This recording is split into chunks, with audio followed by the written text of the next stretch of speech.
shima Imana nanone undi mwanya duhaye kugira ngo dusabane nayo mu ijambo ryayo by'umwihariko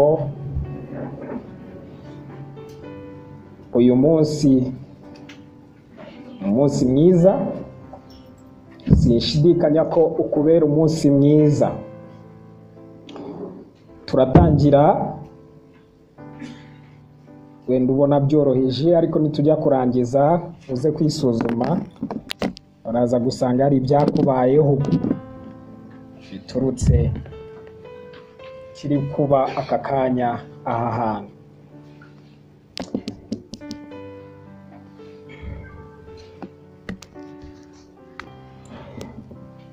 Hari ikintu gikomeye, reka mbakire mwese mwiyumve mikaze.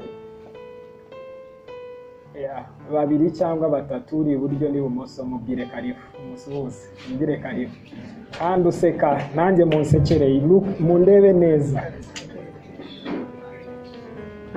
Yes, Imana wawe umugisha.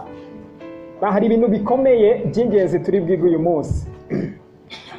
Niyo mpamvu ushaka kubanza gutanga iyi introduction, hanyuma ahari iradufasha kwinjira mu mwuka umwe kugira ngo tubashe kumva ibintu tubona uyu munsi. Nubwo ariyo titre, murabizi tumaze iminsi tuyikoraho, ariko hari ikindi nari nasobanuye uyu munsi nifuza ko usobanura by'umwihariko, aho ubutumwa bwiza bw'ubuntu bw'Imana uko tureba aho buhuriye n'ubuzima bwacu by'umwihariko bwa buri munsi, ndetse ndavuga ku bijyanye n'iby'ubutunzi bihujwe n'ubu butumwa bwiza. Nicyo gituma nifuza ko utega amatwi kugira ngo ugire icyo wiga muri iki gitondo. Nta namwe dushobora kuza hano tudafite ikintu gishya kandi cyiza tugomba kwiga. Nubyumva neza uyu munsi, in the morning hari nka saa 11 za mugitondo narimo nsenga, so I saw a vision, mbona iyerekwa. Someone was telling me ngo nyuma y'uyu munsi, and I'm telling you this kuko yabimbwiraga ngo mbabwire ko nyuma y'uyu munsi your life, ubuzima bwawe burafata ikindi cyerekezo. Amen.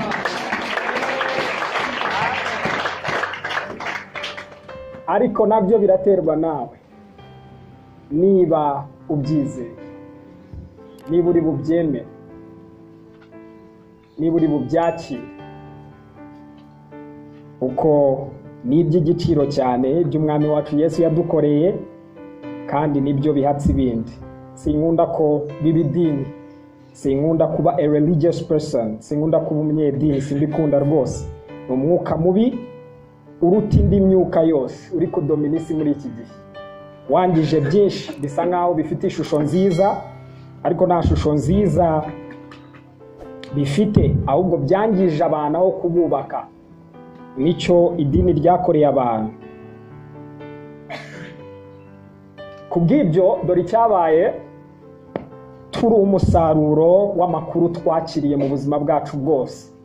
Turi umusaruro duhinahiniwe mu kazitiro kangana n'amakuru duhabwa, turya, twumva buri munsi. Turi icyo kubera ibyo twumvishije bikatubwira aho turi, icyo dushoboye, icyo dufite n'icyo tudafite. Turi convinced y'ibintu byinshi bitandukanye. Rimwe na rimwe ushobora kuba hari ibintu byinshi binakorera muri wowe utanazi ko wabyemere bikaba bikorera muri wowe. Hari igihe nekereza nkavuga ngo mujya mubona nk'igihe imashini na telefone biyibaho rimwe na rimwe ishobora kuzura virusi nyinshi. Iyo yuzuye virusi nyinshi wajya ukanda ntibigende, rimwe na rimwe bigakora, then bakakubwira bati ni ikibazo cya virusi. Rimwe na rimwe icyiza iyo virusi zimaze kuba nyinshi, ntabwo ari byiza gushyiramo andi ma apps, gushyiramo izindi features. Ni byiza gukora icyo bita guformata.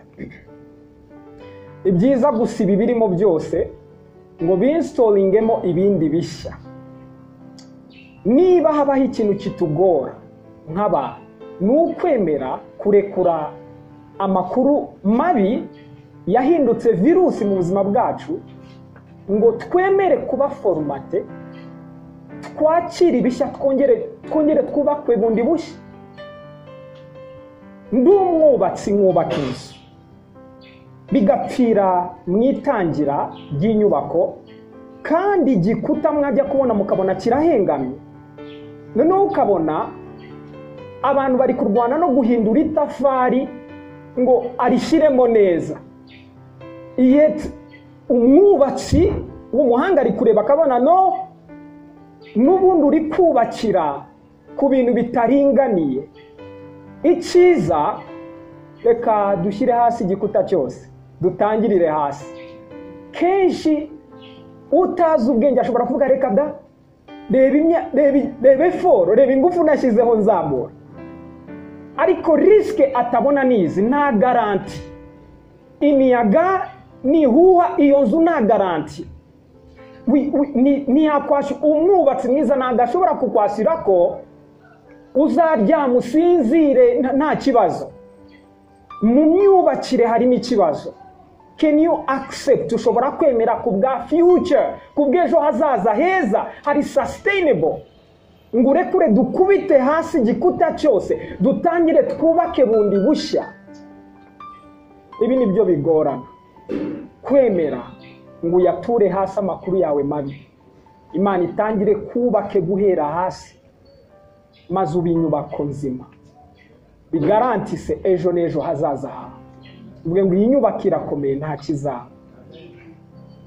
N'ubuzima bwacu ni inyubako, niko bumeze.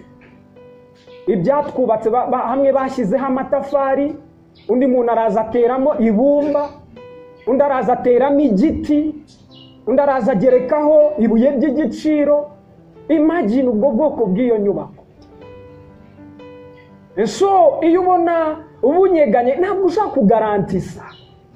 Hari byinshi byubatse iyi nzu bitari ngombwa, hari ibintu byinshi bivanzemo bitari ngombwa. Igikenewe ni ugutura hasi. Can you accept? Kuko niko guca bugufi. Ese ushobora kubyemera ugatura hasi, Imana ikakubaka uhereye hasi. Otherwise tuzaba turi kubakira ku kintu tuzi ko kizariduka igihe icyo ari cyo cyose. Dushobora gupredicting ubuzima bwacu bitewe n'ibi twubaka. Ibyanditswe byera ntabwo byabereyeho kuba ibintu by'abanyedini n'abapasitori gutwara Bibiliya mu kwaha. Ejo nitubareba hariya tujye tuvuga ngo bariya ni abantu b'Imana, so humble. Iri jambo ry'Imana ryashyiriweho inyoko muntu yose. It's for you, not for pastors. It's for you. Impamvu tubyiga ni ukugira ngo tuba abantu buzuye. Iki nicyo gitabo usoma ukabohoka. Niyo makuru akuzaho ukaba mushya. Niyo makuru akuzaho, niyo waba utuye hehe akakwimura akaguhindukira amababa akakuzana akagushyira muri position waremewe ukwiye kubamo. Aya niyo makuru wumva ugahaguruka mu karengane kose warenganijwe n'isi n'abantu ugashyirwa mu mwanya wawe nyawo. That is why dukunda ijambo ry'Imana. It's not a religious book. Nkuko benshi bangijwe mu myumvire yabo yuko ari igitabo cy'abanyedini. Yesu yarahagaze aravuga ngo aya magambo mbabwira nibwo bugingo kandi ni umwuka. Mu yandi magambo aravuga aya magambo mbabwira it's life. The words I speak to you is life. Amagambo mbabwira ni ubuzima. He's saying, look, there is your life here. Ubuzima bwe buraharimo hano. Ko yavuze ngo umuntu adatungwa n'umutsima gusa, ahubwo atungwa n'ijambo ryose riturutse mu kanwa k'Imana. Nubyumva wowe ubyumve mu buzima. Uko yatekerezaga Mose byari bitandukanye nuko Abisirayeli bose batekerezaga. Mose iravuga ngo njyewe ijambo ry'Imana rikwiye kuba ubuzima kuri wowe, kubandi reka bibe inyuguti but not for you. Na Imana ivuga wowe ugifate nk'ukuri. Ubwonko bwacu buciyemo ibice bibiri. Igice kimwe kidiringa na logic. Niyo twiga mu ishuri ba develop igice cya logic. n'imibare no gukarikira ibintu byose ukabibona mu gice kimwe cy'ubwonko. Gifite sphere ebyiri.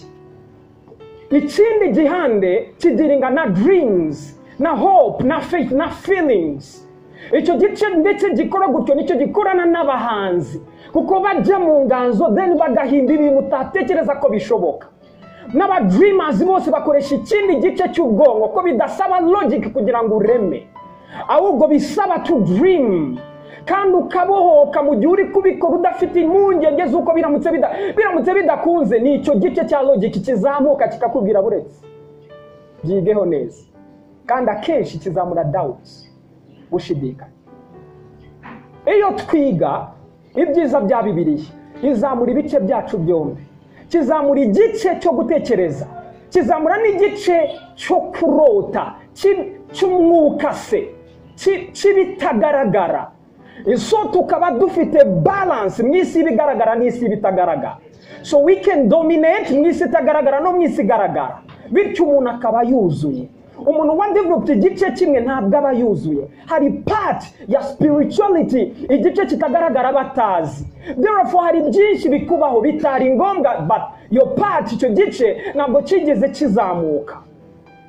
No kugira ngo umuntu abe yuzuye akeneye ibyanditswe byera. Karavuze ngo amagambo abwira nibwo n'ubugingo kandi ni umwuka, n'ubuzima kandi ni umwuka. Afata ku bumuntu bwawe bwose, bivuze mu mwuka, mu bitekerezo no mu mubiri wawe. Ibindi byaba ari ukugabanya ubutware n'ububasha ijambo ry'Imana ryashyiriweho, kandi bivuze ngo nawe icyo gihe bikugeraho biba ari bikeya cyane. Kubw'ibyo rero ndavuga iki? Ubwo amakuru ufite ari yakugejeje aho uri, uyu munsi ndakugezaho amakuru agufasha. Nubishaka urava aho uri, nubishaka. Yego, haranditse ngo umwuka w'Iteka ari kuri njye, kandi yasigiye kugira ngo mbwirize abakene ubutumwa bwiza. Wumve no kubwira abari mu nzu z'imbohe ngo baveyo. Now imiryango ya gereza wayifungura, ariko umuntu akagumayo. Karavuze ngo yananumye ngo mbabwire muveyo. Otherwise mwe gushima kuba muri gereza. It's up to you. Nibwo imiryango bayifungura ushobora kuvuga ngiye nashimya. Turaza kumbwira niba ariho washimye. Niba ariho washimye you stay there. Ariko niba utarahashimye imiryango irafunguka ngo usohoke. Amen. Now reka dusome duhereye muri iyi mirongo. Ndashaka kudiringa n'iki cyanditswe mu buryo bundi, abenshi murakiza, ariko reka tugisesengure tukinjiremo.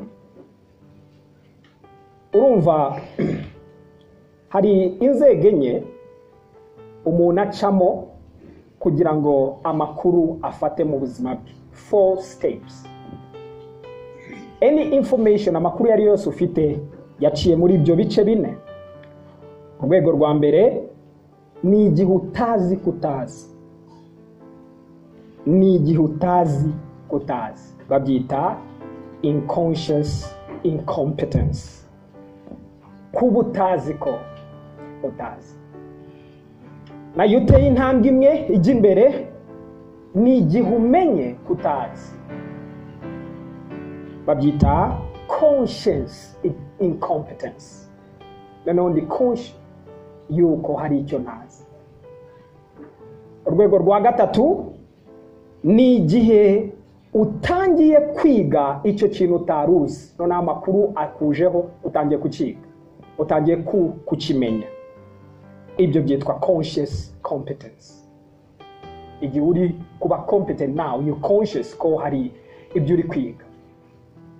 Urwego rwa nyuma ari rwo benshi dukoreramo ku bintu byose tuzi binagoye ko bikuvamo, ni nuru rwitwa nukuba noneho utanazi, aho ugera ko umenya puzi.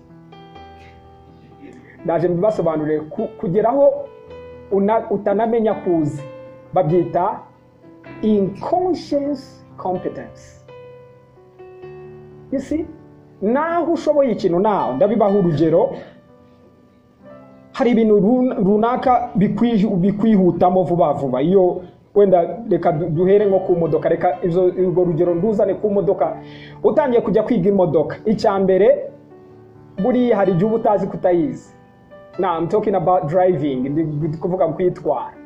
Ahambere ubutazi kutanayizi, none umunsi umwe wakuruka realizing kutayizi. No tuvuga uri umwana bagutwaramo ntubuzi kutanayizi. So iyo uvumbura ko utazi kutayizi, urwo ni urwego rwa mbere. Urwego rwa kabiri, noneho iyo uvumbuye nako icyambere ubutazi kutayizi, umunsi umwe ukazavumbura kutayizi, urwo ni urwego rwa kabiri. Urwego rwa gatatu ni gutangira kuyiga. Urwego rwa kane ni ukwitwara utanashyiramo ingufu nyinshi.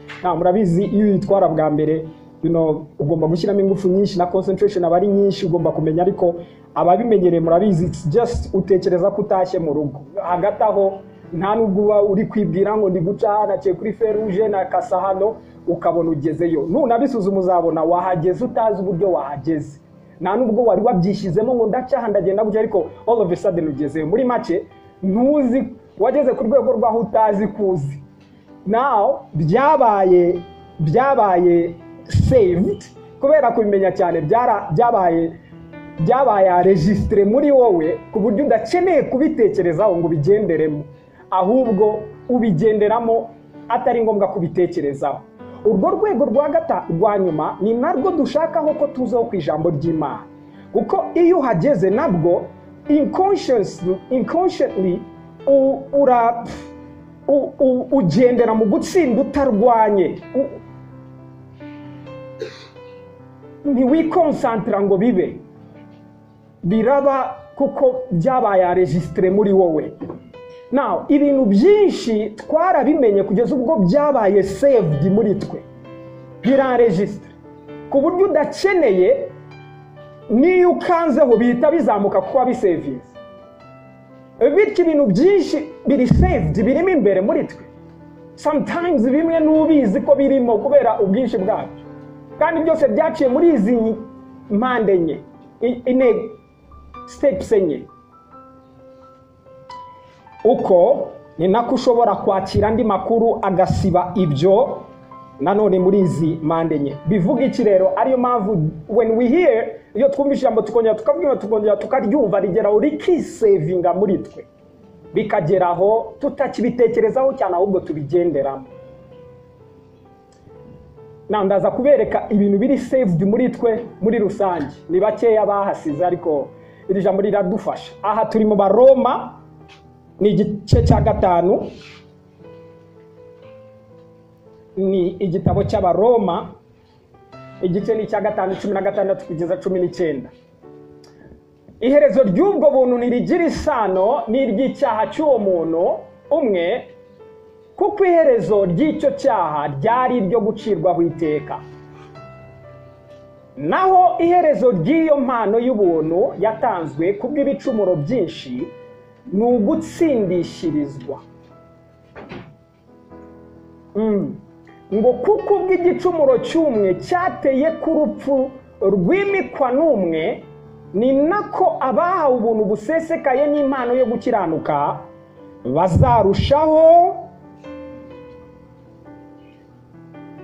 bazarushaho kwimikanwa ubugingo n'umwe. Urumva nk'ubu niba muzi ikinyarwanda, bari kutubwira ngo kwimikanwa ubugingo n'umwe. Urumva niho bigera ugahita wumva uti ibi bintu n'iby'umwuka ntiwabimenya. Kandi usomye ahandi bavuga to reign in life with Christ, ariko hano iyo biri kubireba ntabwo bavuga ngo to reign in life with Christ. Hano hitavuga ngo kwimikanwa ubugingo n'umwe ari we Yesu Kristo. Bita wumva sense utayumva, but the truth is ari kuvuga ngo ni ukuraininga muri ubu buzima hamwe na Kristo, ni ukwimana na Kristo muri ubu buzima.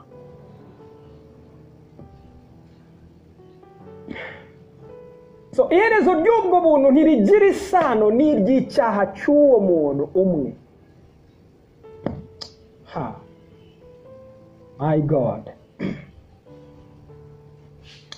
hari ikintu numva nk'iki nkumva nkeneye nk'ukwezi, kandi nigisha buri munsi kuva mu gitondo bukira kugira ngo ngisobanure nk'iryo jambo.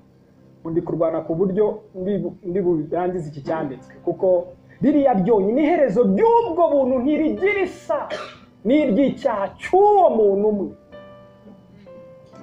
kubereka ubutabera bw'Imana. Kuko iherezo ry'icyo cyaha ryari iryo gucirwaho iteka, nawe iherezo ry'iyo mpano y'ubuntu yatanzwe kubw'ibicumuro byinshi ni ugutsindishirizwa. Ngo kuko ubwo igicumuro cyumye cyateye ku rupfu rwimikwa n'umwe, ni nako abahawe ubuntu busesekaye n'Imana yo gukiranuka bazarushaho kwimikanwa ubugingo n'umwe, ari we Yesu Kristo. Kubirangiza reba hepfo ngo nuko rero ubwo igicumuro cy'umuntu umwe cyateye ko abantu bose bacirwaho iteka, bivuga ngo byatewe n'umuntu umwe twese ducirwaho iteka, ni nako icyo gukiranuka cyakozwe n'umuntu umwe cyahesheje abantu bose gutsindishirizwa, bagahabwa iki? Ubugingo. Ngo kandi nk'uko kutumvira Imana k'umuntu umwe kwateye ko benshi baba abanyabyaha, niko no kuyumvira kumwe, uwuhe, njyewe cyangwa undi, kumwe kuzatera ko benshi baba abakiranutsi. Iyo usoma mu butumwa bwiza bwa Yohana mu gice cye cya nyuma, turi mu gice cya 21, in fact no mu gice cya 20 n'igice cya 21 ko nibyo bice bibiri bya nyuma, uvumbura Yesu azutse, ukabona avuga amagambo ya nyuma. Iyo umaze kumva amagambo ya nyuma Yesu avuga, aduhishurira impamvu nyamukuru ya Bibiliya. Ngiye guhera kugira ngo mbanze nye muri iki kibazo. Abantu ntibazi the purpose of the Bible. Ni impamvu yo kujya gusenga, ni impamvu yo guterana. Again navuze ngo byabaye iby'idini kurusha uko bibi by'ubuzima.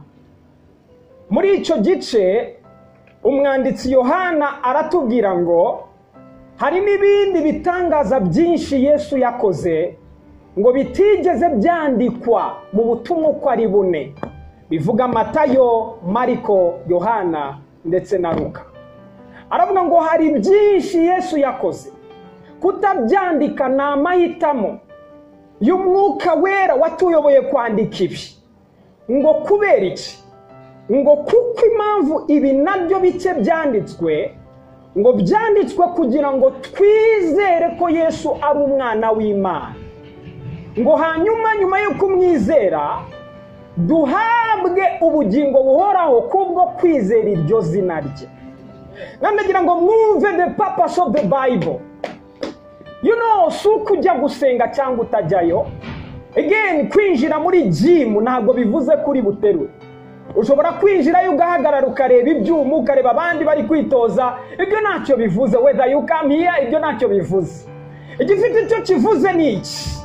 Ni icy'ingenzi cyagutwaye muri gym. Ni iki cy'ingenzi muri Bibiliya yose? Aravuga ngo Yesu yakoze ibitangaza pana kugira ngo tumutangarire ko atangaje. Icyo ni kimwe tuzatangazwa nuko Yesu atangaje. Aravuga ngo ariko nubibona gutyo ntabwo intego izaba yagezweho. Ngo koko icyatumye akora ibitangaza si ukugira ngo abatangaze, icyo akora ni ukugira ngo abatangaze mu mwizere. Ngo nimumara kumwizera muhabwe la vie éternelle, muhabwe ubugingo buhoraho. What is it muri ubu buzima kuba udafite ubugingo? What is the purpose of life? If after all abantu bose bazavinaha, one day umunsi umwe umuntu wese azavinaha. Yesu yaza vubaha, mukabiteganya kuza vubaha, yabatizeho muri bamwe badateganya gupfa vuba bakabaho, yaba babiteganya vuba. Izo ngeri zose nuko umunsi umwe abantu bazavina. Mwumve igikomeye, nta muntu n'umwe twasengera turi hano ku isi ngo ahabwe ubugingo buhoraho. Ubugingo buhoraho ubwakira ukiri hano. imwe mu mpamvu wavutse si ukugira ngo ubeho nabi, ni ukugira ngo uhure n'ubuzima buhoraho. Ntabwo ndi kuvuga ngo ubwo buzima uzabuhabwa nupfa Yesu naza, oya. Ndi kuvuga ngo ubwo buzima ubuhabwa igihe umwizeye ukiri ku isi. Imwe mu ntego nyamukuru, mbere yuko tuvuga wigisha iby'ukuri n'uwuhe, ubeshya ninde, mbere yuko tujyaho mu ntambara zidafite n'icyo zisobanuye, icya mbere ni ukubaza, do you have eternal life? Ese ufite ubugingo buhoraho? Wari uzi ko ubugingo buhoraho ari ubw'ubuntu kububona? Did you know that you don't have to pay a dime kugira ngo uhabwe ubugingo buhoraho? Wari uzi ko icyatumye ubaho inaha ni ukugira ngo wumve ubutumwa bwiza, hanyuma wizere, ni wizere uhabwe ubuzima buhoraho. Do you realize ko batishurira ubu buzima? Ibyo byakugezeho cyangwa hari abandi bakubwiye ukundi? Yuko ubanza kubishyura ngo ubone ubugingo buhoraho. Are you aware ko umuntu umwe yishuye twese ngo tubonere ubugingo busa? Ataruka ari ubwo busa bufite agaciro, ahubwo nuko tutari kubushyikira mu buryo bwacu dushyizeho ingufu zacu. So he died, arapfa, arashingurwa, arazuka ngo aduhe ubuzima ku busa, ariko buvuye mu kiguzi we yishyuye. It's like somebody paid the price for something that you couldn't get. Igihe apfuye akishyura ikiguzi cy'ikintu utagomba gushyikira, none akavuga ati ubwo utari kugishyikira njye ndakikwishyuriye, cyakire. Bantu b'Imana, umuntu wese utazakira ubugingo ari inaha atazavuga ngo bamwe Imana yarabubahaye abandi ntiyabubahaye, keretse amakuru meza atakujeho kumva ko ari ubusa, ko ari iby'ubu, keretse amakuru atakugezeho yuko ari ubuntu kwakira ubugingo buhoraho. Ubuzima tutakoreye, ubuzima tutapfiriye, ubuzima umwe yapfiriye yasogongeye ibyo byose ku bw'ubwo buzima ngo bukugereho. Nimwe mu ntego nyamukuru y'ibyanditswe byera. Mbere yuko tukubwira ngo usenga upfukamye cyangwa uhagaze cyangwa wishyura iki cyangwa ucaha, mbere yuko ibyo byose biza, reka byumvikane ko the purpose is for you to have eternal life, ni ukugira ngo uhabwe ubugingo buhoraho. Ntacyo bivuze to go in church, wasenga nijoro n'amanywa, ntacyo bivuze udafite ubugingo buhoraho. Kandi mbibutse nanone, ubwo bugingo buhoraho bubonerwa mu mwana wayo. Yakunze abari mu isi cyane, byatumye, now what is it, love the world. Hari itandukanizo hagati ya world na art. Imana ntabwo yakunze ubutaka, ni iki yakunze in fact ikinyarwanda kirizana neza kugira ngo abari mu isi, nko gushaka kubwira si imisozi yaziye, si ibibaya yaziye, si imihanda yaziye, yaziye wowe. You are very important to God. Ni wowe focus y'Imana, ni wowe yaziye. Ngo yakuza abari mu isi cyane, bituma itanga umwana wayo w'ikinege, ngo umwizera wese nta kindi arengejeho ahabwe ubwo buzima buhoraho. My brothers and sisters, iyo umwizeye uhabwa ubwo bugingo buhoraho bumeze nk'itike ukayishyira mu mufuka wawe. Anytime if you want to go, you will go. Icyuzi ufite the ticket. Ubugingo buhoraho ni ngombwa ngo umuntu wese abanza amenye ko abufite, kandi ukwiye kuba sûr certain ko ubufite. Nukwiye gushidikanya na gato ko ufite ubwo bugingo buhoraho. Let me tell you something, niba ushidikanya ko ubufite ntabwo ufite, niturangiza amateraniro urabwakira. And I'm serious here, kuko nicyo kibanze mbere yuko n'ibindi tubivuga. Ubugingo buhoraho ugomba kuba sure ko ubufite.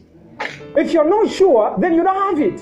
Kuko iyo ubufite umubizi, iyo utabufite ntabwo ubushidikanya. Mwumve, waba uza mu rusengero iminsi 7 kuri 7 usenga bukira, niba nta bugingo buhoraho ufite, nta kibyo byose bivuze. La vie éternelle est très important. Kubera iki? Kuko nibwo buzima tuzabanamo n'Imana. Ubufite azabana n'Imana byiteka.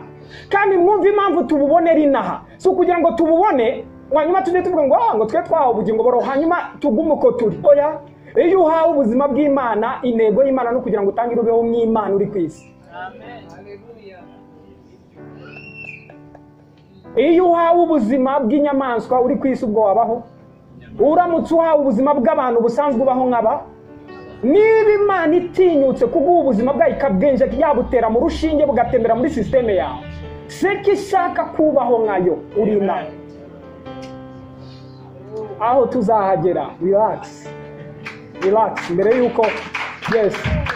yuko tujyayo reka tubanze hano hasi uko tugomba kuzamuka mu nzego. Ubugingo buhoraho niyo ki, ni urufunguzo. Ushobora gukabya cyangwa ushobora kujya ubigendera kuri ibyo byose ntacyo bivuze. Igifite icyo kivuze, do you have eternal life? Kandi niba uteganya gukorera ubugingo buhoraho nawe uri hanze.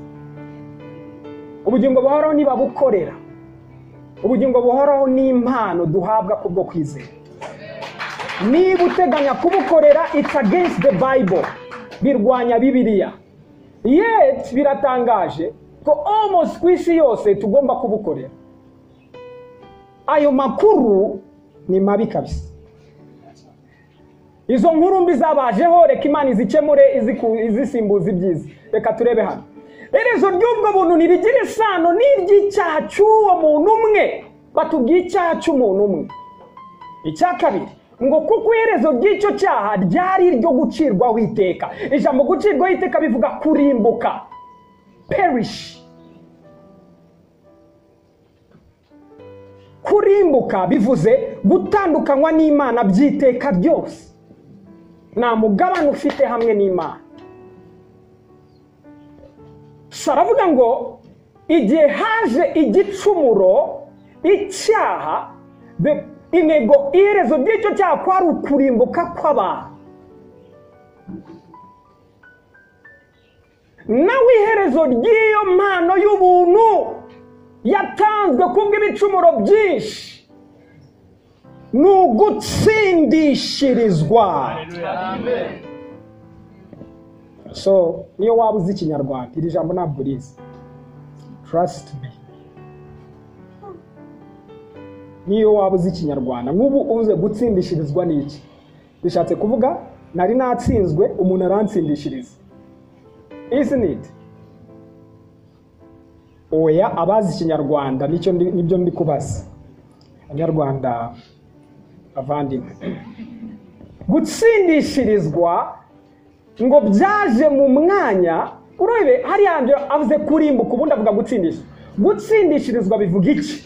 Gutsindishirizwa bivuga gutya, ni urwego rwo hejuru rwo kubabarirwa.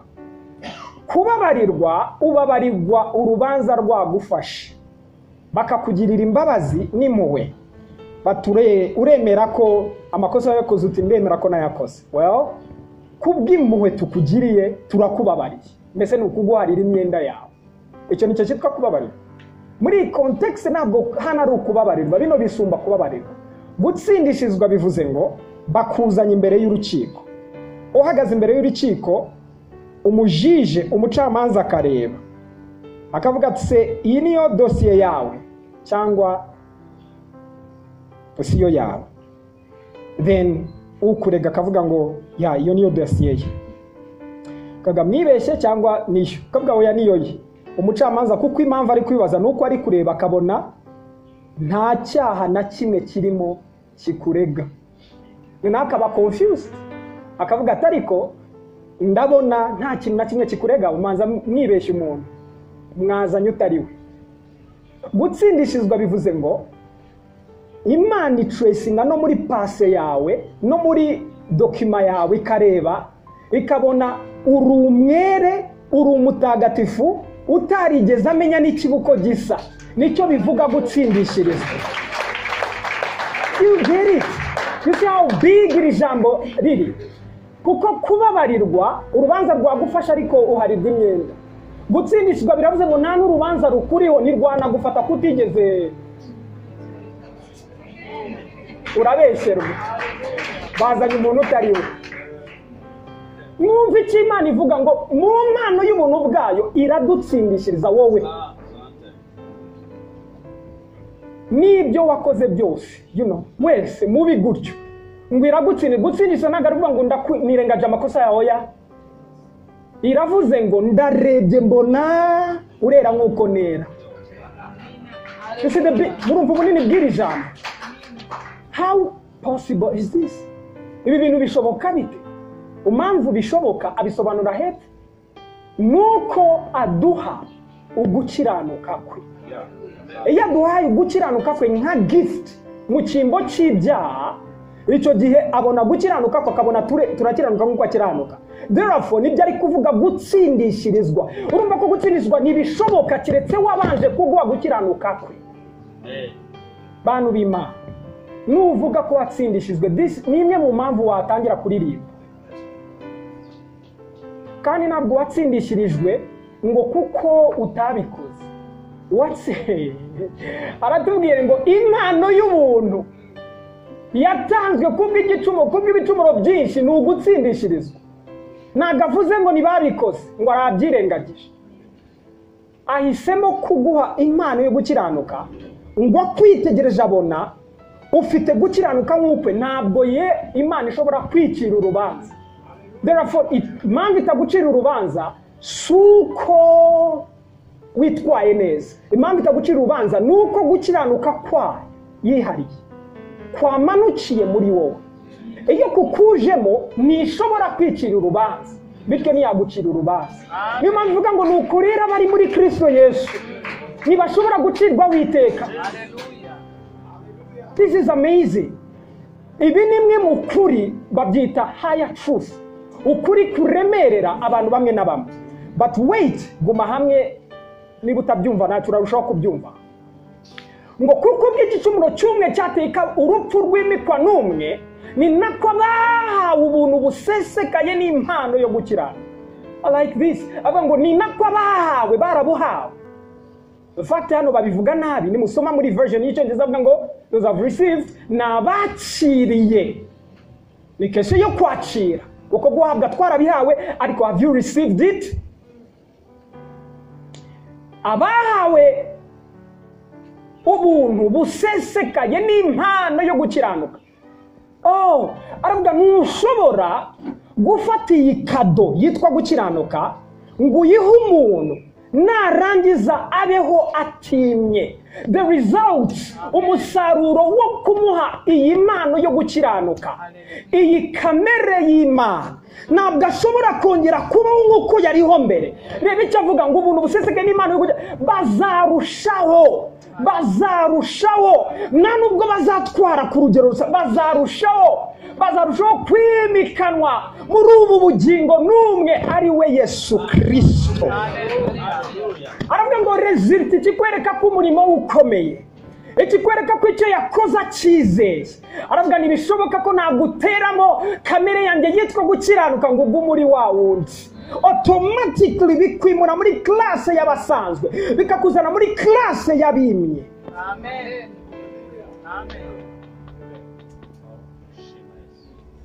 Do you realize ko intego y'Imana no kugira ngo wongere wime?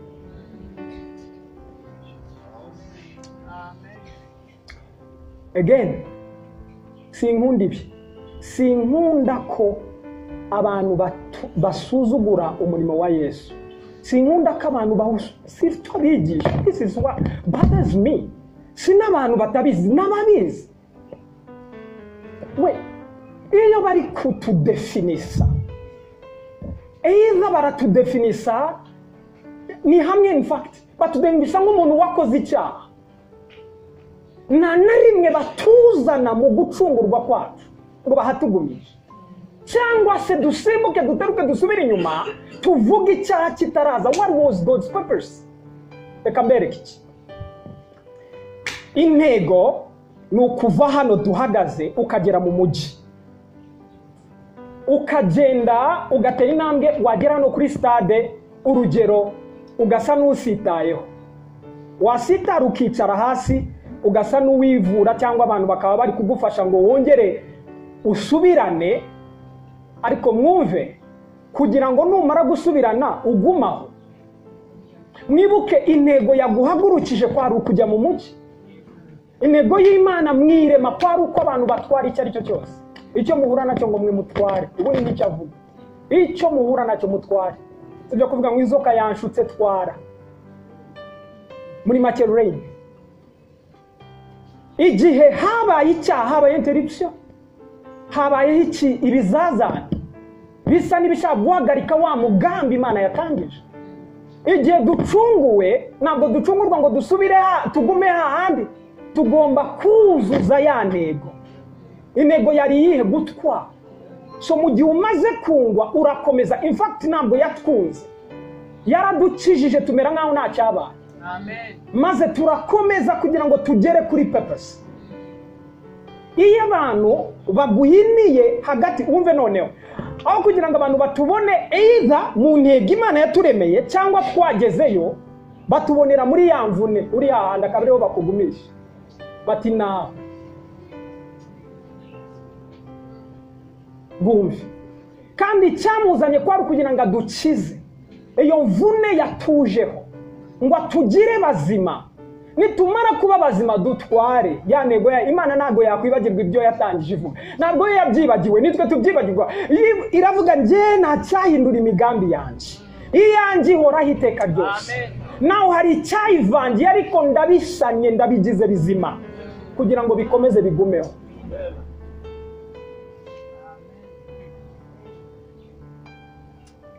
Ngo kuko igicumuro cy'umwe cyateye ku rupfu rw'imikwa n'umwe, ni nakabahawe ubuntu busesekaye n'Imana yo gukiranuka bazarushaho kwimikanwa ubugingo n'umwe, ari we Yesu Kristo. Again, nuko rero ubwo igicumuro cy'umuntu umwe cyateye ko abantu bose bacirwa witeka, ni nako icyo gukiranuka cyakozwe n'umuntu umwe cyahishije abantu bose gutsindishirizwa bagahabwa ubugingo. Nuko kandi nk'uko kutumvira Imana k'umuntu umwe kwateye ko abenshi baba abanyabyaha, niko no kuyumvira kumwe kuzatera ko abenshi baba bakiranutse. Inkuru mbi mbonye amasaha yihuta. Inkuru nziza reka nangire mvuge intego nyamukuru. Now listen to me now. Reka nangire ubutumwa neza ndimo deep. Niba mubonye iyi context, atubwiye Adamu, atubwiye umuntu umwe wazanye icyaha, atubwiye n'undi muntu umwe wumviye. Sacyara ari kuvuga abantu babiri, ntabwo ari kuzimiza, kuko nutangira guhera ku gice cyo hejuru throughout ari kuvuga Yesu, ari kuvuga na Adamu.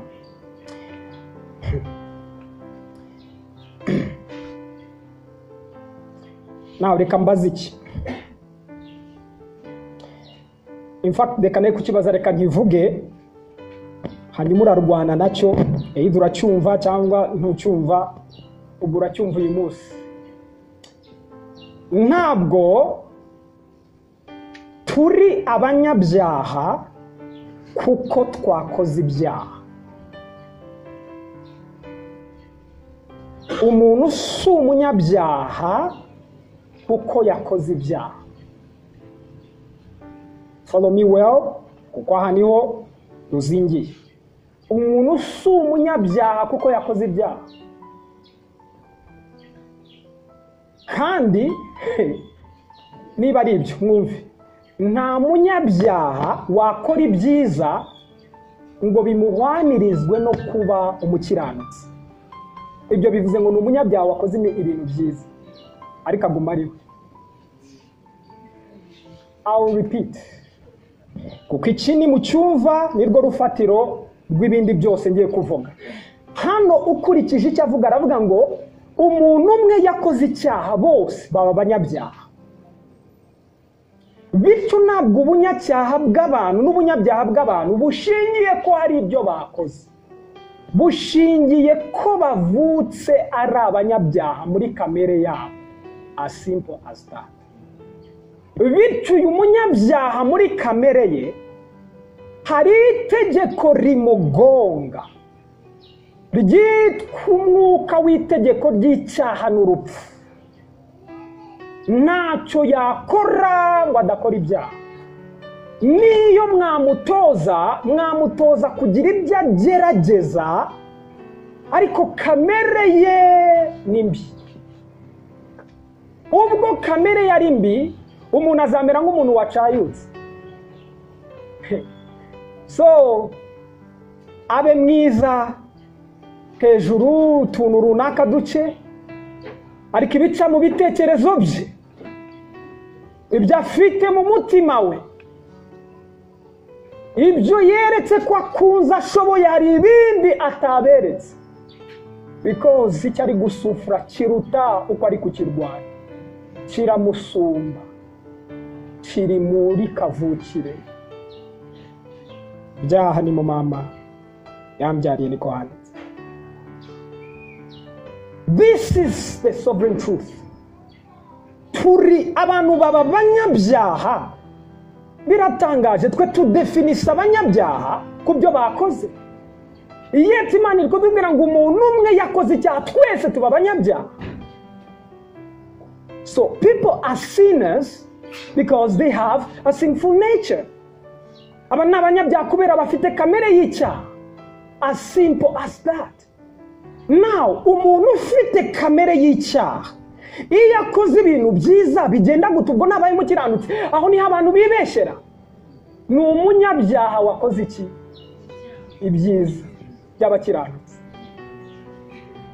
And therefore dufite kristometre yo gupe. In fact nitwamupimira muri ibyo akora ngo twemeze ko imbere ye. Niyo mpamvu Yesu yavugaga ati mw'abafarisayo mwe ndabizi ibyo mwigisha, mukunda gusiga ingwa inyuma y'ibituro, ariko imbere ari amagufa. He was focusing imbere.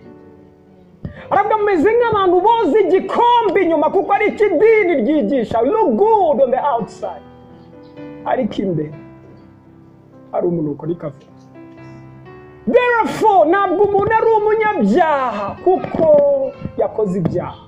Umunyabyaha kuko is born that way, nuko yavutse. Voyez pourquoi ari ngombwa kuvuka ubwa kabiri. Ukivuka rya mbere ryatokeje ikintu, bityo dukeneye kongera kuvuka ubwa kabiri. Niba ayo mahirwe ahari, ukwiye kuyasingira. Nibwo buryo bwonyine we escapinga muri rivuka rya mbere. Mwumve hano, ariko kontra ibi bintu birakomeye. Ubundi uyu ni rwo rufatiro rw'ubutumwa bwiza. Benshi barahagera ikaba indi ntambara, barayinonze impamvu bamwe bakatira hafi nzi, kubera ko nanone babitanga bituzuye, kuko hari ibyibanze, hari uburyo byuriza buhoro buhoro umuntu akagera ku kigero gikwiriye. But now mwumve icyo ndamera waha. Bityo rero umuntu ni umukiranutsi apana kuko yakoze ibyo gukiranuka, ahubwo kuko yahinduriwe agahabwa kamere yo gukiranuka. Nibyo bimugira umukiranutsi permanently, uburyo buhoraho. Nicyo gituma either uri umunyabyaha bihoraho cyangwa uri umukiranutsi bihoraho, kuko ni question ya kamere yawe. Icyakora niba uri umunyabyaha bihoraho, hari amakuru meza ubu butumwa bwiza ko nubyumva yuko iyo kamere nicyo cyatumye ajya ku musaraba. Let me explain to you today. Byakozwe Abakorinto ba kabiri ibice 5 guhera ku murongo wa 14 nawo yego kugeza 21. Nawo ndasoma hano nitonze ko ninguma hano nabwo iminota yangira ibungundire iratuma nagera kuri hano. Reka masome niyute. Urukundo rwa Kristo ruraduhata kuko twemejwe yuko nk'uko umwe yapfiriye bose ariko bose bapfuye. What a good news! Uko umwe yapfuye ariko bose bapfuye. Poro. What a revelation. Urukundo rwa Kristo mureba aho rukorera ruduhata kutwemeza ko when Jesus died, igihe umwe yapfuye twese abantu bose bapfuye. So umwana arafashijwe.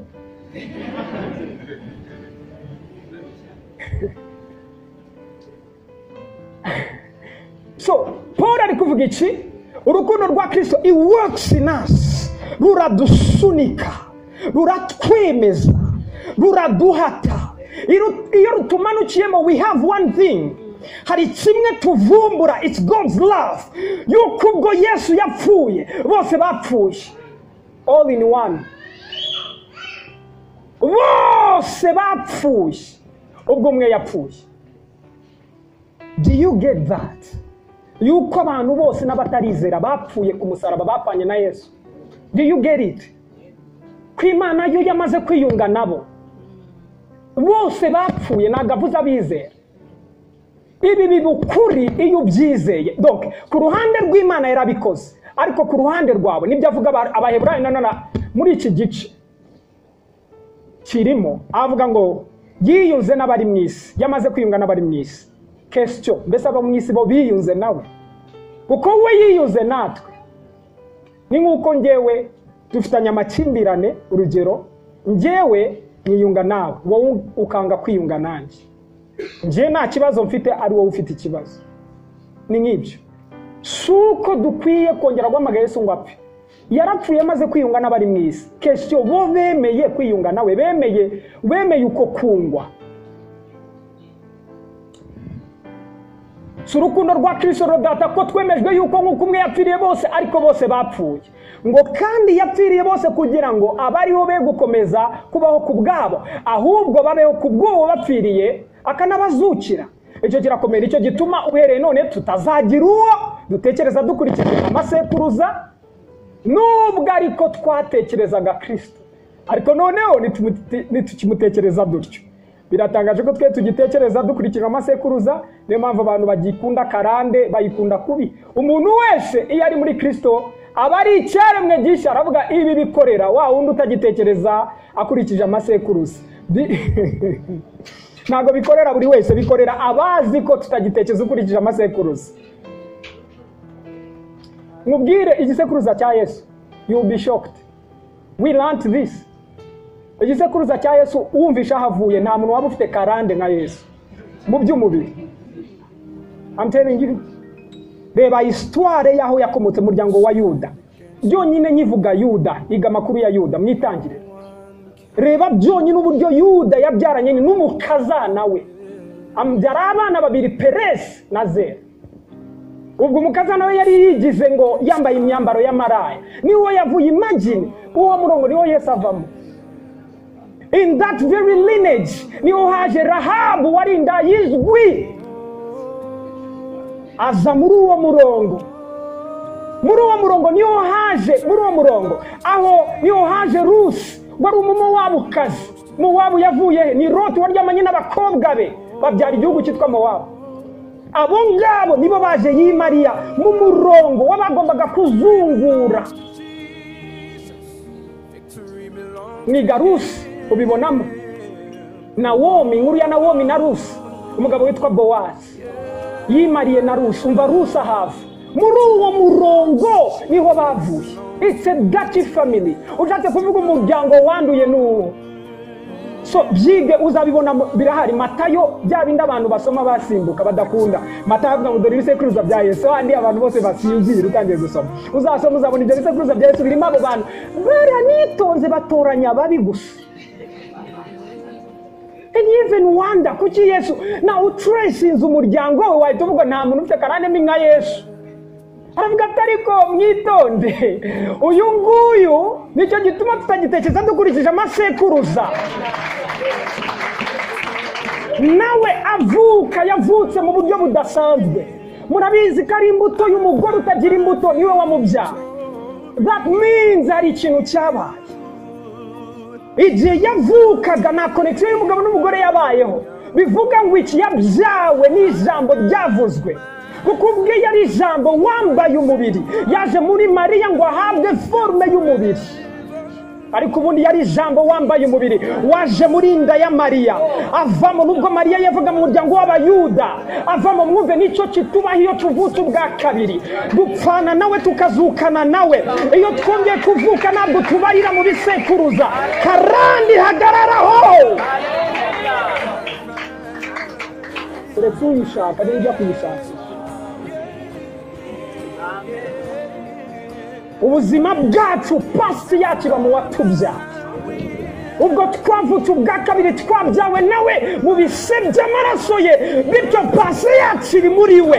Niba hari ibidukurikirana bikwiye kuba biva muri Yesu, akaba ari byo bitwomaho tukajya tuvuga dufite karande za Yesu. Ibiramambu ni ikinyoma kiyongeye ikindi kinyoma. And people are there. They pray karande. umuntu wese ari muri Kristo Yesu aba ari icyaremwe gishya, ibya kera yabishize dore byose biba bihindutse bishya. Ariko ibyo byose bituruka ku Mana yiyunze natwe ku bwa Kristo, ikaduha umurimo wo kuyunga n'abandi. Nibyo turi gukora, like preach the gospel, tukabwira n'abandi nimuze yiyunze namwe, mbese namwe mushaka kwiyunga nawe, kuko muri Kristo arimo Imana yiyungiye n'abari mu isi, ntiyabikibabaraho ibicumuro byabo. Who are you kubaraho abantu ibicumuro Yesu atabibabaraho? Aravuga ngo yiyunze nabo, iyo yiyunze nabo barumwe nawe. You don't talk about sin again kuraba, ahubwo babwira icyasimbuye ibyaha. Ni kwa gukiranuka twavuze haruguru kwaje gusimbura aho icyaha cyari kiri. Ngicyo ntabwo iki tubaraho ibicumuro byacu. This is amazing. Iyi ni inkuru nziza. Ngo kandi noneho yatubikije ijambo ry'umwuzuro. Iri jambo ni la parole de réconciliation, ijambo the word of reconciliation. Yaduhaye kuyunga n'abandi, niyo mpamvu tubwiriza ubutumwa. It's not suko tubikunda ibintu biri religious, no. It's telling you guys, you know what? Yiyunze n'abari mwisi twe twabonye ubugingo turabufite. Do you want also to be part of it? Namwe mukaza mukaba umwe nawe. That's it. Muhabwa ubugingo buhoraho muri mwisi. Kandi intambwe ya kabiri nyuma yo kubona ubugingo buhoraho mubyibuke ni ugutangira kubaho muri urwo rwego rw'ubwo buzima wahawe bw'Imana. Reba aha, nicyo gituma tuba intumwa mu cyimbo cya Kristo. Ndetse bisa naho Imana ibingingira muri twe. Yesu Imana iri kubingingira muri twe. Nuko rero turabahendahenda mu cyimbo cya Kristo kugira ngo mwiyunge n'Imana. Iyi niyo message. Mwiyunge nawe ko yamaze kwiyunga nawe. Ngo kuko ahaya Jesus. Iki cyo kiraremereye ntabwo napfa kugisoma. Kuko ngomba kukidemontra kuko ndahita marangiriza ko niwo murongo wa nyuma none akamasaha yacu yadufashe. Murebe iki nicyo cyanyuma iki. Nicyo kirimo ubutunzi bwose ngiye kubereka. Nicyo kirimo ibintu byose, niwo ubuzima bwawe bwose bugiye iki ureba. Kuko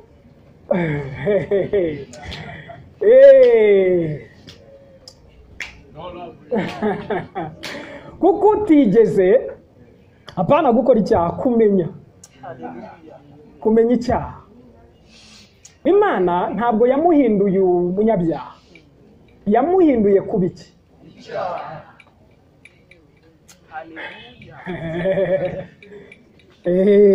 Urumva ntabwo dukwiye kwihuta hano hantu.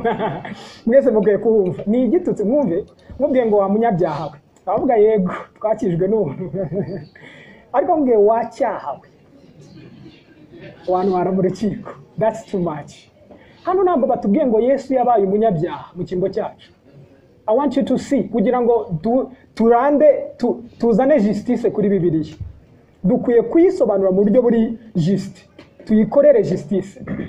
Kuko utigeze kumenya icyaha, Imana yamuhinduye kuba icyo cyaha ubwacu, ngo kugira ngo nayo yisubize, donc habeho ubutabera bwuzuye. Niba yahindutse icyaha, twe ntabwo twahinduka abakiranutsi, ahubwo ngo kugira ngo muri duhinduke iki? Hallelujah. You got it? Did you get it? No. Ntabwo ndi convinced ko mubibona. Reba, kuko utigeze kumenya icyaha, Imana yamuhinduye apana kuba umunyabyaha, kuba icyaha. Icyaha niba ari kamere, yamuhinduye kamere y'icyaha. Jésus yahindutse le péché. Le péché, Jésus yahindutse le péché, kandi ntiyigeze anakimenya. Umukiranutsi utagize icyo amenya, Imana imuhindura cyo. Hallelujah. Nawe intego ikibazo kirabaza, ni gute Imana ifata umuntu w'umukiranutsi nimugire umunyabyaha ikamugira icyaha? Ngo ni intego Imana ari ifite. Intego yayo ngo nukugira ngo muri we twebwe noneho ababyize ko yabikoze ku bwacu duhinduke apana abakiranutsi, ugukiranuka kw'Imana.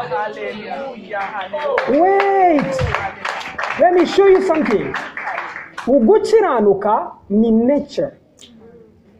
Ubundi uvuze ngo ndi umukiranutsi ni virtue, ni kino mfite ugukiranuka, but iyo akubwiye ngo urugukiranuka uhindutse kamere yayo. No, Imana niyo yari umukiranutsi, niyo gukiranuka. Kristo niwe wari ugukiranuka kw'abantu.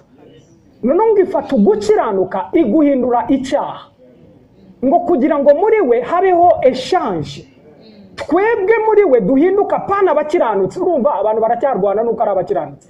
Ubu aje ku rwego avuga ngo duhinduke ugukiranuka kwayo. Mbese ngo uhinduke definition yo gukiranuka kw'Imana, ni wowe expression yo gukiranuka kw'Imana. Mbese ngo abantu bakubona babona gukiranuka kw'Imana kugenda. This is too big. This is too big, right? Muzi impamvu dusenga mbere, si ukugira ngo dukore umuhango mwiza, no kugira ngo Imana idufashe twize twakire mbene bibi, because it's too heavy. Trust me, biremerera umwuka n'ubwonko bwawe. We are ndi simfite ndi ugukiranuka kw'Imana. Na mumvi iki hanze mvuge ku mafaranga gake. Na ariko mbere ko mvuga reka mwumva iki, kuko biri mu murongo umwe. Ndashaka kubereka umuntu uzi ibi bintu. This is the key. Hano arimo. Na mwumvi. Oh boy. We have everywhere, dufite hirya no hino, ngira ngo bamwe muri twe nabo barimo cyangwa wenda birahagarara uyu munsi. Niba wabyumvishije, wagize icyifuzo gikomeye cyo gusengera ugukiranuka.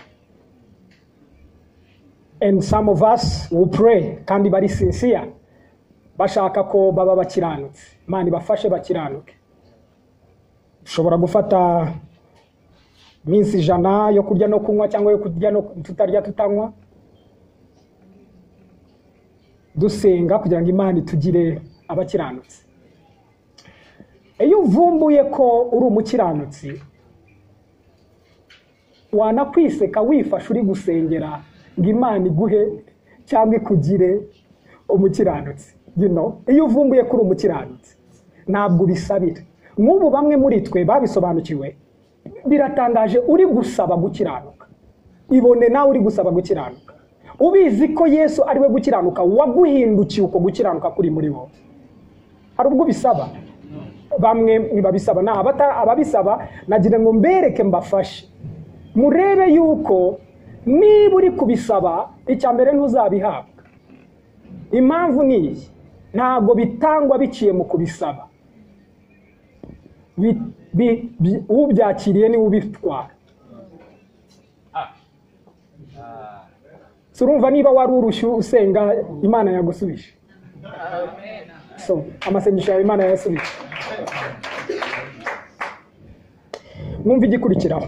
Bityo mfite hari ikiba develope muri nje.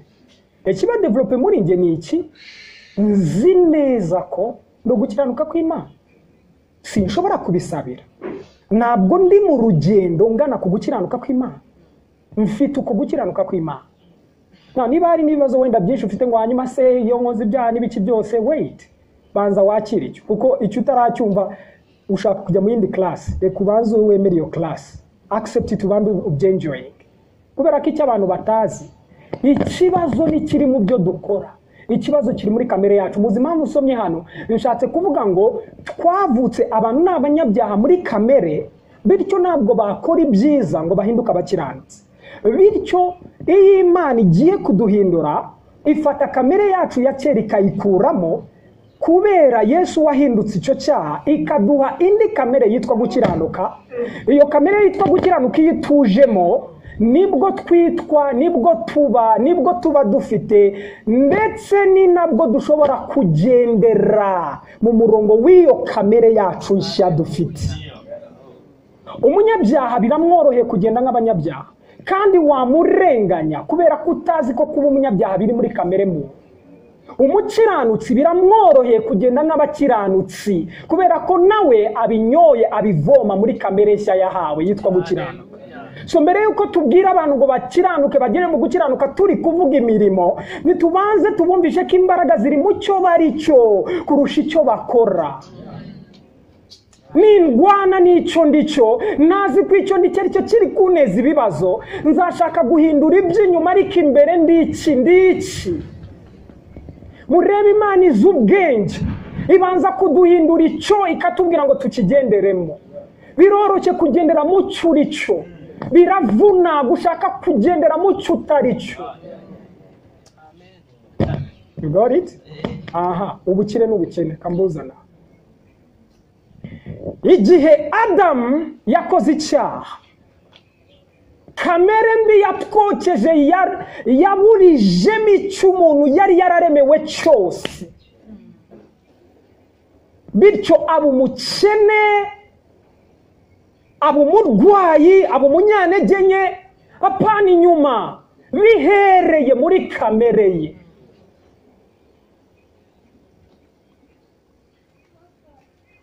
Muri kamere nshya duhabwa yitwa gukiranuka, ireflecta Imana. Ariko reka mbaze nk'iki kibazo. Imagine ambasade zisanzwe, ambasade z'ibihugu. Imagine ambasade z'ibihugu ni igihugu cyaba gikene, gikora ku buryo ambasade yacu igaragara neza mu kindi gihugu. Ubw'intego zikurikira: ushaka kubazanira ibitekerezo, umuco, ibyo mufite byanyu mushaka gusangiza abo bantu n'imibanire myiza. Imagine wowe uri hano, Imana iyo tumaze kuvuka bwa kabiri tura muri twe, muri make uhinduka ambasade y'ijuru mu isi. Wowe uri ambasade, uri n'umuambasaderi amenta. Igihugu niyo cyaba gikene, ntabwo cyakwifuza ko ukirepresenta asa nabi, amera nabi, kuko uwo muntu ari ishusho y'igihugu ahagarariye. Niba koko turi hano buri wese arepresenta ubwami bw'Imana, bitekerezeho neza. Uri ambasade, uri n'umuambasaderi w'ubwami uhatse ubundi bwose. Ni ubuhe buzima ubwami bwawe ushaka kugendera mu rwego rwo kugira ngo watire unadomine ubwami woherejwemo hano mu isi?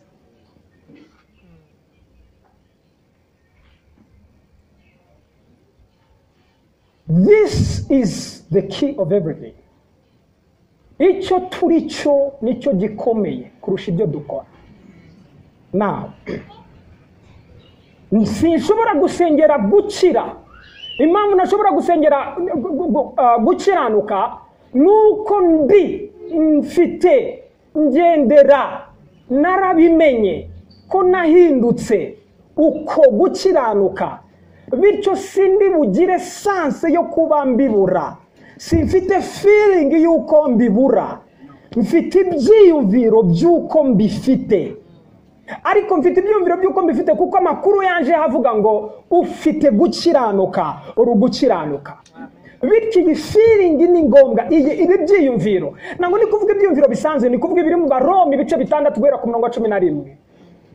Ngo abariko namwe mwiyumvamo ko mwapfuye, abariko mwiyumvamo, ijambo ni reckon yourselves as dead, mwiboneko, abariko mwibona, mwibone nk'abakiranutsi. Nutangira kwibona nk'umukiranutsi, uzaba shocked n'uburyo biva muri kamere yawe bizatangira kwigaragaza inyuma.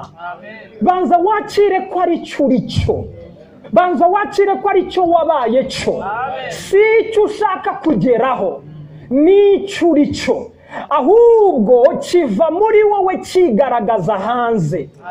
Icyo ufite muri wowe, uko wacyakiriye muri wowe, nirwo rugero wakigenderamo mu isi igaragara.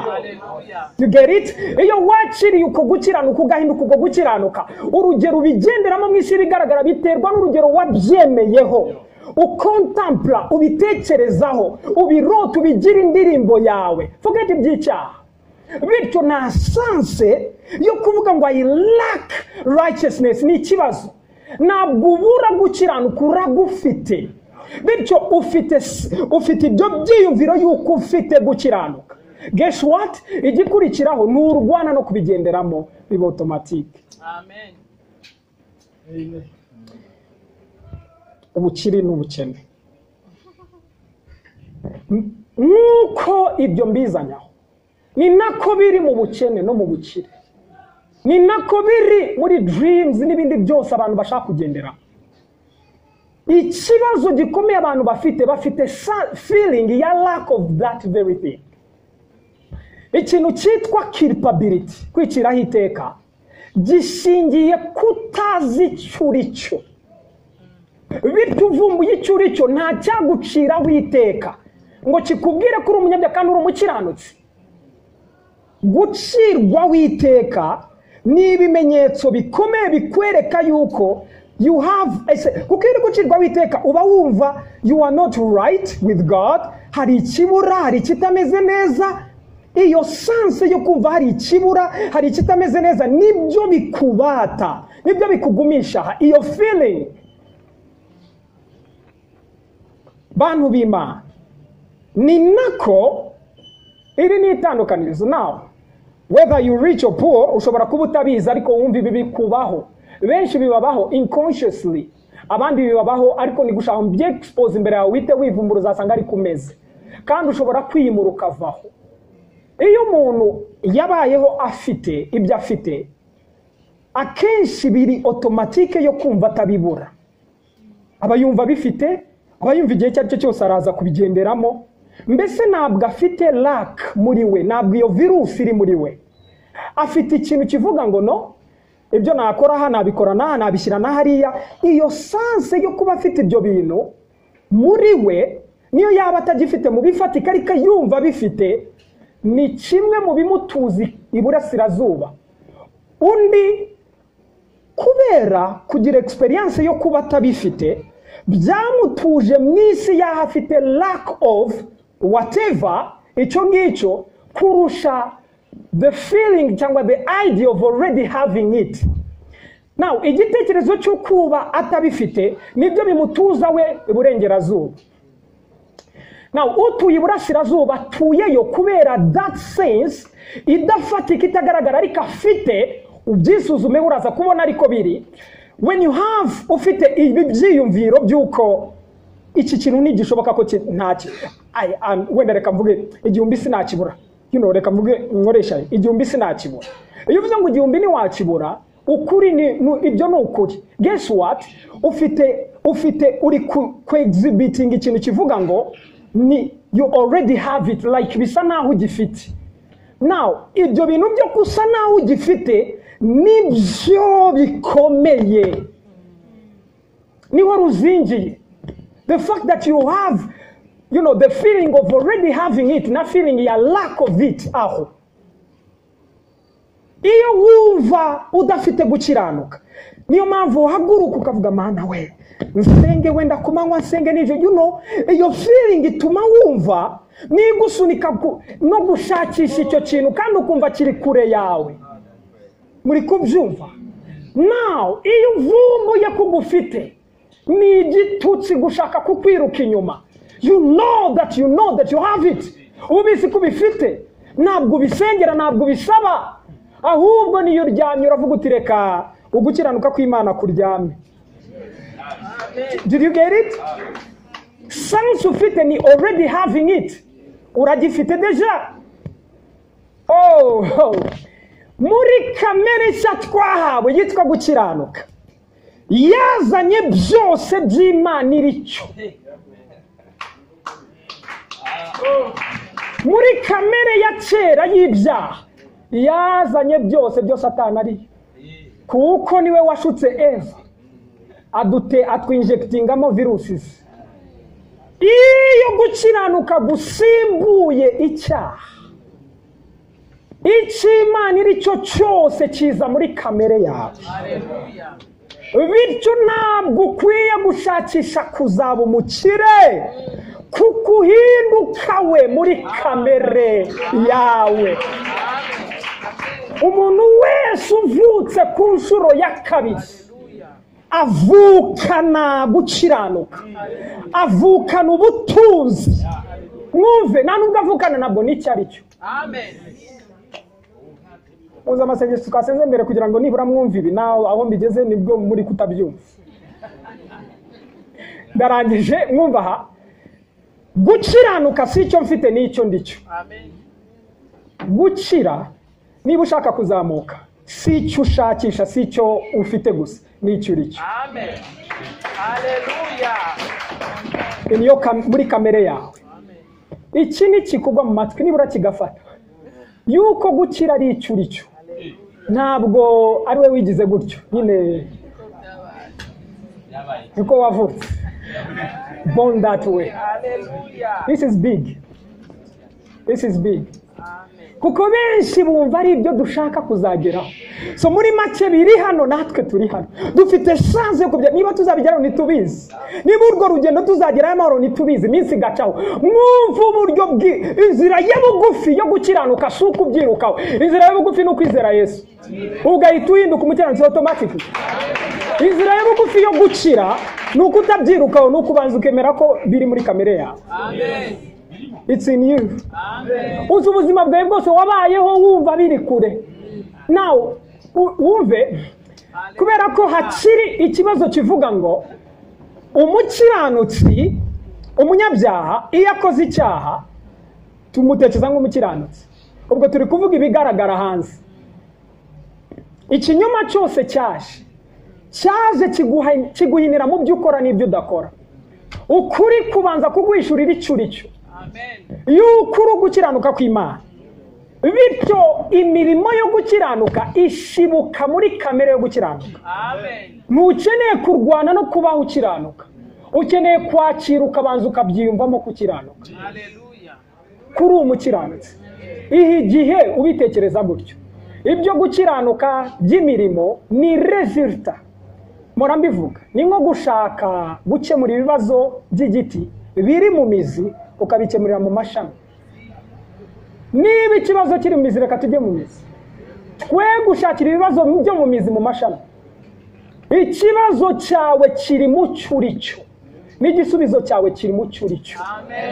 Icyakora kubicuricyo utakizi byo nakaga. Niba icuricyo utakizi n'icyo Imana yantumye muri iki gitondo ngo mbayishurire ko ubutunzi ari icyo muri cyo. Nta nubwo ari ibyo mufite n'ibyo muzagira. Frost ni icuricyo muri kamere yawe nshiva mu ijuru, igaragaza icyo Imana iri cyo cyose. Namunyumvishe ese Imana ni ubutunzi? Yego. Imana ni ubutunzi bwacu? Yego. Yaduhaye kamere yayo bivuga ikiricyo, bityo nitwe kamere yacu turi ubutunzi bw'Imana muri iyi si. Kandi sindi kuvuga igice kimwe ngo mwumve amafaranga gusa cyangwa mwumve iby'umwuka gusa, no, ndi kuvuga byose. Uri ubutunzi bwayo mu mwuka. Uzi icyo uri cyo mu mwuka, icyo uri cyo mu mwuka, icyo Imana iri cyo n'icyo uri cyo. Mu mwuka wayo ikiri cyo n'icyo uri cyo. Niyo mpamvu mu rukundo rwayo mu buntu bwayo bwinshi yafashe umukiranutsi imugira icyaha ngo kugira ngo muri we Imana ubutabera bwayo buvuge ngo natwe twebwe abizeye yabikoreye duhinduka gukiranuka kwayo. Ibi ni byo justice y'Imana.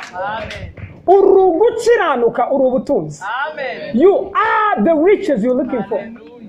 Bityo nubitekereza ko uri ubutunzi hari ikibaho, all of a sudden bitangira kukwambara. And the ideas, ibitekerezo utigeze ugira mu buzima bwawe, utigeze ugira mu buzima bwawe, bitangira guhaguruka mu bwonko bwawe. Biri guturuka ku kintu kimwe, ko wemera kuri umukire. Kwanza muzamwishyura. Ni ishuri barishyura ariko hano urebe ko mwigira ubuntu. Gukiranuka iyo bitekereje ko ari icyo uri cyo, all of a sudden bitangira kukwambara. Iyo bikwambaye utangira kubigenderamo. Now niwemera kuri ugukira, uri ubutunzi muri kamere yawe. Ibitekerezo bishya bishibutse kuri iyo kamere muri icyo cyerekezo bitangira kukwambara. I'm telling you, nitubiguma gutyo umwaka ntuzambye Imana imitubwira ko ari umwaka w'umuvuduko, you know that. Muri uyu mwaka w'umuvuduko Imana iri kuduhishurira uburyo ibi bintu byakora. Urugukiranuka uri n'ubutunzi. Nutaha uyu munsi ubanza userebre, ubanza ufata akanyu userebre uvuga uyu munsi navumbuye ko ndugukira, nakwirutseho imyaka myinshi nawe reka manze nduka, kuko handitse ngo mushake ubwami bw'Imana mwumve no gukiranuka kwayo apana kw'abantu kwayo, kubera ko nimukuvumbura ibindi byose bizatangira kubakurikira. Nimuvumbura icyo gukiranuka kw'Imana ari cyo muzahishurirwa byinshi maze bibakurikira. You see, nawe ubwo uri ugukiranuka kw'Imana uri kamere yayo, kuko gukiranuka byari ibyayo gusa, none yarabiguhaye kubw'ubuntu bwayo ngo uhinduke byo. Mwumve icyo bivuze, bityo ntabwo ushakisha ubutunzi buragushakisha. If that is your meditation, ako ariko kuri wowe, nibyo kuvuga ngo niba uri umukiranutsi muri kamere yawe ntabwo ushakisha gukiranuka. Gukiranuka ni ibintu bikubaho. Niba nera muri kamere yanjye kwera sindwana nabyo, kwera nibyo ngenderamo. It's my life, it's my nature. Nicyo ndicho.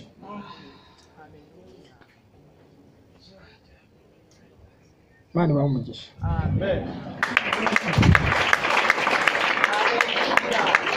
Muzima ngatiyaha nzakora be yaho ku cyumweru. There's another scripture but reka turanze kuri impamvu z'igihe. God bless you. Reka dushime Imana twese ubw'ubuntu bwayo. Oh God, urugukiranuka kw'Imana ni ibintu birenze ibyo twari gusaba, biruta ibyo dusaba n'ibyo twibwira. Sanse wari ufite feeling ya lack of icyo kintu urakibura, wumva utagifite, wumva uri kure yacyo.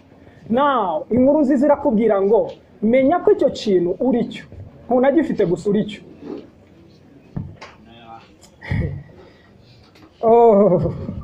Kristo Yesu amanitswe yatwinjije muri iyo